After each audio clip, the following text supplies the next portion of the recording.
Hey, this is Adam O back with another quick tip, and today I want to show you how to take your hair in portraits from cartoony looking to smooth and natural looking.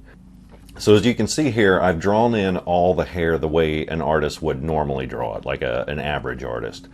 I've kind of drawn in the dark shadows with pencil.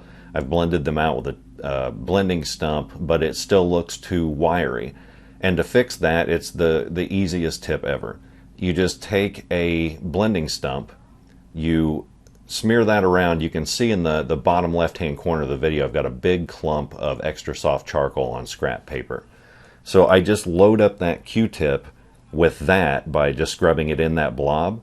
And then I'm going to lightly go over all of the hair. And you can see me kind of glancing over at the reference photo on my laptop. You'll see my head turned to the left over and over.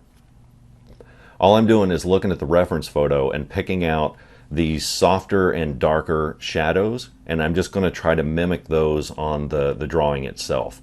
But all I'm doing is using a Q-tip to not only blend this away, but to remove pencil stroke marks. And so I'm going to continue doing that around the entire hair, and you can see as I'm doing this, those stroke marks just disappear, they evaporate. The strongest of those marks are going to remain, and those are going to represent the darkest of the dark shadows that happens between clumps of hair.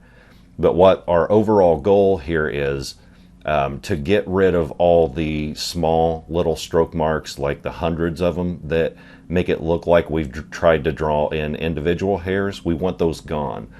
All we want to be left with are lines that appear to be more like the shadows that appear when hair clumps together. And already it's only been not quite even 2 minutes yet, and this hair is already starting to look a lot softer and a lot more natural.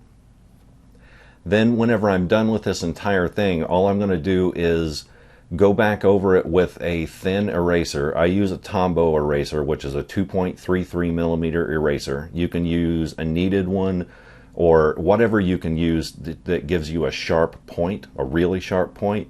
And I'm just going to start dropping in highlights with that Tombow eraser to finish it off. And that's going to represent hairs that are catching more light, and those are more like individual hairs when I start doing that. Here we go. I'm going to grab the Tombow eraser.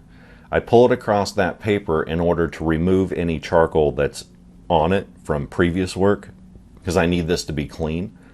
And now I'm just going to go down the sides and the top, pick out some clumps of hair that catch more light than the rest, and I'm going to use that eraser just like a pencil to start dropping in really bright white hairs. Now this is a drawing of Greg Davies, the host of the show Taskmaster. He's a British comedian, super great guy.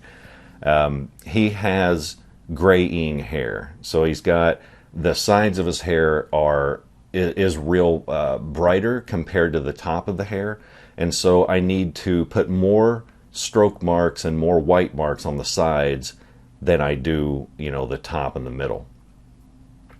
But I'm just going to continue that all the way around, and then that's how I make my most basic hair. If I end up getting into a commission type of drawing and I need to be way more detailed, I would spend 5 times the amount of time on the hair than I did on this one. This one took maybe 20 minutes total to do, including the video you're seeing here.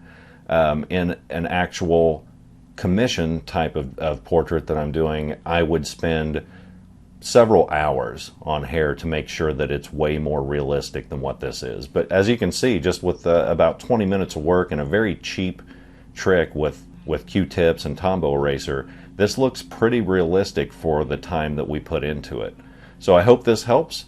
If you're not a member of our Patreon already, please give that a try, or at least a look.